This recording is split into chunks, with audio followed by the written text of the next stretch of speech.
You've been laid off, but instead of spiraling into panic, what if you paused and asked yourself the question that could change everything? What if this is the beginning? Not the end, not the downfall. At the beginning of the life you were meant to live, before fear, bills and other people's opinions made you play small. That dream you've been sitting on, yeah, that one isn't going anywhere unless you go after it. And now for the first time in years, you don't have to ask permission. You're not answering to a boss. You're not tied to a 9 to 5. You've got time, you've got space. And even though it may not feel like it, you've got power to choose. Power to change. Power to break the cycle of you were stuck in. But here's the truth, dreams don't work without a plan. And plans don't work without action. This isn't about vision boards and empty hype. This is about showing up for yourself like you showed up for your old job. Only now you're the CEO of your future. So what does that look like? It looks like setting a schedule. Even when no one's watching, it looks like learning new skills that serve your mission, not someone else's. It looks like making offers, posting content, sending emails, applying to gigs, or creating products before you feel ready. It looks like doing the work, even when there's no applause, because this season you're in, it's not about results, it's about momentum. It's about breaking the habit of waiting. Waiting for permission, waiting for confidence, waiting for certainty. Here's what you need to know. Confidence doesn't come first. It comes after you start, after you take the risk, after you keep showing up. You build it with every promise you keep to yourself. And if your dream feels too big right now, good. That means it's worth chasing. That means it's bigger than your comfort zone. And that's exactly where you need to go. Because you didn't get laid off to play it safe. You didn't come this far to crawl back into a version of life that wasn't working. You got laid off so you could wake up, so you could stop living someone else's version of success and start writing your own. But here's where most people get stuck. They say, but what if it doesn't work? And my response is, what if it does? What if 1 year from now, you're making money doing something you actually love? What if you wake up energized, not drained? What if you finally look in the mirror and respect the person staring back at you, not because you survived, but because you chose yourself? Because that's the real difference. Some people survive job loss by scrambling to find the next job that feels secure. Others use job loss as a spark to finally live with intention, to pivot, to reinvent, to rise. Which one are you going to be? The world is full of people who played it safe and stayed small. Don't let that be your story. Let this layoff be the start of your revolution. Let it be the trigger that finally made you build the blog, the business, the brand, the book, the coaching practice, the course, the career shift, whatever it is you've been putting off. And don't do it just for money. Do it because your soul has been asking for more. Do it because there's a version of you bold, powerful, fulfilled, on the other side of this fear, and they are worth fighting for. So yes, dream, but don't stop their work. Build, move, get rejected, learn, adjust, repeat.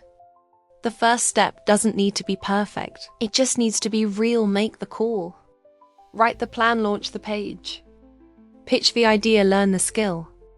Take the risk, not someday, today. Because no one's coming to save you. The job is gone, the system reset. And that's not a curse, it's a blank page. You get to decide what gets written next. So ask yourself right now, what would you do if you weren't afraid? Then do it, and if fear shows up, bring it with you, just don't let it drive. Your dream is waiting, life just cleared the road. Now get in the driver's seat. Press the gas and go. They let you go just like that. Maybe it came in a short meeting. Maybe it came in a cold email.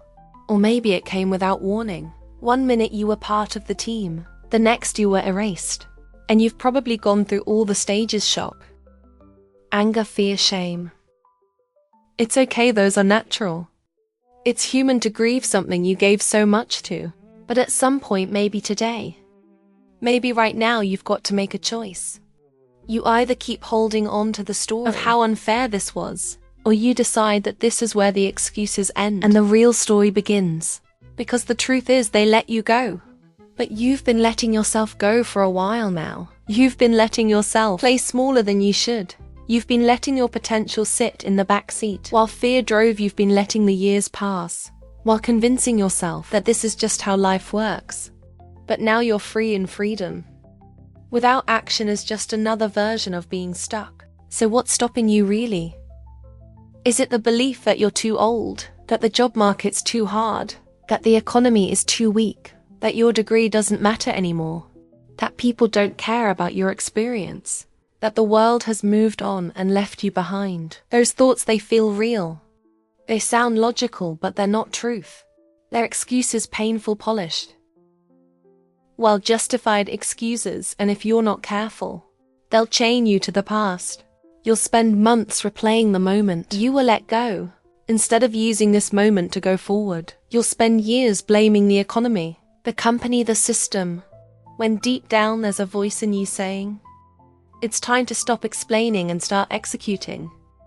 You know what excuses do they keep you safe? That they also keep you small. They give you a reason to avoid the discomfort of change because it's easier to say, the market is tough, than it is to say, I've avoided growth. It's easier to say, they didn't appreciate me, than it is to say, I stopped challenging myself years ago. It's easier to say, there's no opportunity out there, than it is to say, I don't know what I really want. But easier doesn't lead to greatness. Easier keeps you looping in circles. Easier robs you of the life you were actually meant to live. So yes, they let you go, but maybe finally you can let go too. Let go of the version of you that was always waiting for someone else to tell you your worth. Let go of the career path that never fit but felt safe. Let go of the habit of hiding behind business so you didn't have to face what you really wanted. Let go of the excuses, the blame, the story that says you're a victim. You're not. You're a builder, a fighter, a creator. You've been through enough to know how to start again. And this time you're not starting over from zero. You are starting over with lessons, with wisdom, with pain that shaped you and pressure that forged you. There's a difference between people who stay stuck and people who rise. It's not talent. It's not connections. It's not even luck. It's responsibility, the willingness to say, this is my life. I take full ownership from this point forward. No more blaming, no more waiting, no more excuses. That doesn't mean you won't be afraid. It means you move anyway. That doesn't mean you won't have setbacks. It means you don't let them stop you. So here's the real challenge. Can you look yourself in the mirror today and say, I'm done running from my potential? Can you sit in the discomfort of being unemployed and still choose to create something meaningful with your time? Can you stop asking why this happened to you and start asking what this is trying to wake up in you? Because it's not about the job. It never was. It's about what the job distracted you from. Your ideas, your dreams, your hunger, your gifts. Now is the time to get real with yourself, with your goals, with your next steps. You don't need a perfect 5-year plan. You need one brave decision. I'm not going to use this layoff as an excuse. I'm going to use it as fuel. They let you go, good. Now let go of what's been holding you back.